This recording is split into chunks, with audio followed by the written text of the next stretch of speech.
Assalamualaikum warahmatullahi wabarakatuh dan salam sejahtera. Terima kasih banyak kerana sudi datang untuk menonton video saya pada hari ini. Dan bagi mereka yang baru pertama kali datang untuk menonton channel saya ataupun mereka yang masih lagi belum subscribe, saya mohon sampai anda untuk subscribe ke channel saya. Dan bagi mereka yang dah subscribe, saya mohon anda untuk kongsikan video ini kepada rakan-rakan serta ahli keluarga anda. Semoga apa yang saya nak kongsikan sedikit pada hari ini adalah satu perkongsian yang bermanfaat untuk kita semua, insya-Allah. Okey.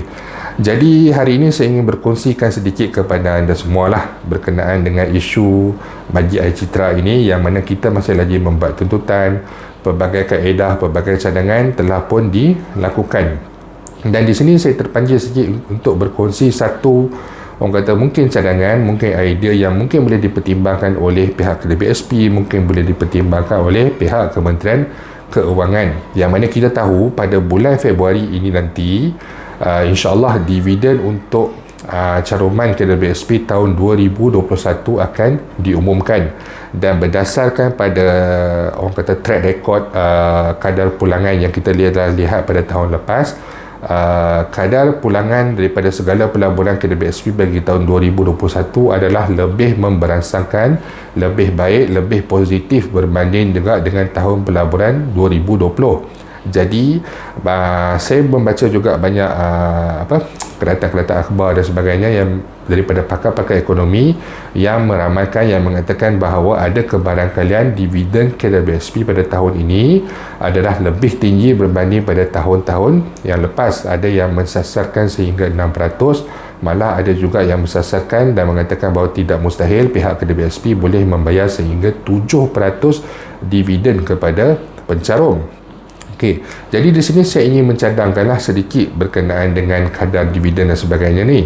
Bukan ingin mencadangkan tentang kadar dividen, tetapi apabila kerajaan mengumumkan bahawa kerajaan tidak akan melaksanakan air citra 2.0 ataupun sambungan air citra ini, marah perkara ini telah pembelarutan selama sebulan, walaupun ramai lagi pencarum di luar sana yang masih lagi memerlukan bantuan tunai disebabkan mereka ini terputus orang kata pekerjaan ataupun hilang pendapatan dan sebagainya, ataupun menjana pendapatan tetapi tidak mendapat pendapatan yang mencukupi untuk menanggung keperluan harian mereka. Jadi saya mencadangkan kepada pihak KDBSP dan juga Kementerian Keuangan agar dipertimbangkan mungkin ada satu pengeluaran selain daripada air citra. Jika dirasakan ia tidak boleh, mungkin boleh dicadangkan untuk dikeluarkan dividen bagi semua pencarum KDBSP yang mempunyai dividen lah. Mudah dia macam tu lah.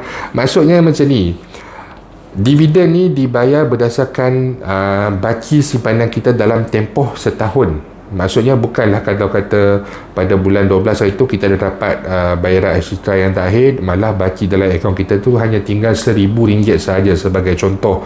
Jadi macam dividen dah tak ada dah, ataupun dividen berapa puluh ringgit dan sebagainya. Tidak. Dividen ini dia mula dikira daripada baki kita semasa 1 hari bulan 1 tahun 2021. Jadi pada waktu itu katakanlah baki simpanan kita di dalam akaun KDBSP totalnya adalah sebanyak RM11,000. Contoh sajalah bagi matematik mudah. Kemudian RM11,000, tak maulah, RM21,000, RM16,000. Okey, RM16,000 mudah. RM16,000. Kemudian dikeluarkan melalui air citra RM10,000. Bulan 3 dapat RM5,000, 4 dapat RM1,000, kurang. Lepas tu sampai bila habis air citra ni, daripada RM16,000 ni tolak RM10,000, tinggallah RM6,000.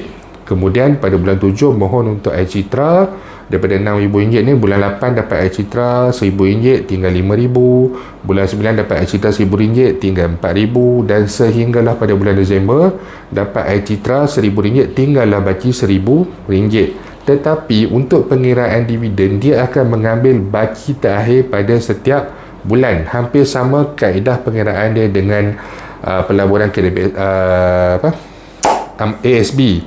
Sebab tu kadang-kadang kalau kita ada wang di dalam ASB pada bulan Januari sebagai contoh, kadang ada yang dapat bonus dan sebagainya, bubuh katalah bubur bonus dalam tu 8,000, 10,000 dan sebagainya. Lepas tu ambil sikit sebab nak road tax insurance, kereta motor dan sebagainya, ambil sikit sampai bulan Disember hanya tinggal RM1,000 ataupun tinggal beberapa ratus ringgit sahaja. Tapi bila dividen diumumkan, bonus diumumkan untuk ASB ni, bulan 1 tengok-tengok dapat bonus sampai RM400, dapat bonus sampai RM500, padahal baki bulan 12 hanya tinggal contohnya tak sampai RM1,000. Jadi macam mana boleh dapat banyak? Sebab dia dikira pada baki akhir setiap bulan. Sama juga dengan kaedah pembayaran dividen untuk KWSP. Jadi walaupun baki di dalam akaun simpanan KWSP kita pada bulan Disember ataupun pada bulan Januari ini telah pun berkurangan dan sebagainya, tetapi jika dividen dibayar dengan kadar yang tinggi 6%, 7% dan sebagainya, mereka ini ataupun kita semua pencarum ini akan mendapat satu kadar dividen. Kalau untuk tahun pelaburan 2020 dengan baki caruman sebanyak lebih daripada RM115,000, kadar pelaburan Islamik, kadar pulangan dividen Islamik adalah 4.95%. Dividen yang dibayar pada tahun untuk tahun pelaburan 2020 itu adalah sekitar RM6,000 lebih. Jadi kalau mungkin pihak KWSP boleh mempertimbangkan untuk dibuatkan pengeluaran dividen bagi kesemua pencarum yang mana yang ingin meneruskan pengeluaran air citra ini, diberikan pilihan untuk mengeluarkan dividen daripada caruman tahun 2021. Ini adalah salah satu yang saya rasa kaedah ataupun solusi yang agak baik, kerana sama ada mereka ini mempunyai baki kurang RM10,000 ataupun mempunyai baki lebih daripada RM10,000. Daripada Januari 2021 mereka ini mempunyai baki yang sebenarnya agak banyak. Jadi mereka juga akan memperoleh dividen yang agak selesa bergantung kepada baki caruman mereka pada setiap bulan. Jadi jika dibenarkan pengeluaran dalam bentuk dividen pula untuk pencarum yang ingin mengeluarkan wang caruman mereka, mungkin hampir kesemua pencarum dapat memilih untuk mengeluarkan wang caruman KWSP, tetapi tidak pada kadar yang dibimbangi oleh Kementerian Kewangan, dibimbangi oleh pihak KWSP, namun jumlahnya sebenarnya agak membantu mereka-mereka yang di luar sana. Jadi saya rasa cadangan ini adalah salah satu cadangan yang agak baik dan tidak mustahil ianya dapat dilaksanakan dengan aset KWSP yang telah pun hampir mencecah RM1 trilion. Perkara ini adalah tidak mustahil untuk dilaksanakan. Jadi saya berharap sangat agar pertimbangan untuk meneruskan pengeluaran air citra ini, jika tak dapat diteruskan pengeluaran air citra, mungkin boleh dipertimbangkan untuk diberikan satu pengeluaran khas daripada dividen untuk tahun pelaburan 2021.